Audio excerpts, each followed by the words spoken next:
पुढे आज दिनांक 23/2/2026 पासून मान्य जिल्हाधिकारी कार्यालयासमोर आम्ही असंख्य संख्येनं इथं अमरण उपोषणाला बसतो।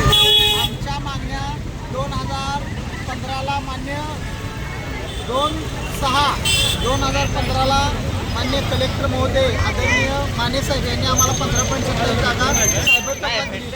सदरची जागा ही मोठी केली असता 7 ते 8 गुंठ भरते आणि सदरच्या जागेखालनं 7 ते 8 गुंठ्यापर्यंत ड्रेनेजची पाईपलाईन गेल्यामुळं सदरची जागा आम्हाला पर्यायी जागा सुचवावं, पर्यायी जागा आम्हाला कलेक्टर महोदय देणार होते।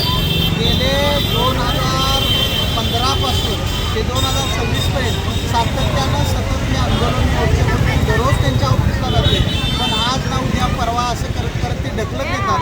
त्यामुळं त्यांच्यासाठी त्यांचा निषेध करण्यासाठी आणि जोपर्यंत आम्हाला 15.27 जागा कोल्हापुरात शहरात देत नाहीत तोपर्यंत आम्ही उपोषण सोडणार नाही। दुसरी आमची मागणी आहे गट नंबर 1354 मागासवर्गीय वसतिगृहाची जागा आहे, तिथं थोडे इमारती आहेत। तुमच्या किंमत नसेल कलेक्टर महोदय तर त्या इमारती काढून जागा शासनाची आहे, शासनाच्या ताब्यात घ्यायची। जोपर्यंत तुम्ही ती जागा ताब्यात घेणार नाही तोपर्यंत आम्ही उठणार नाही।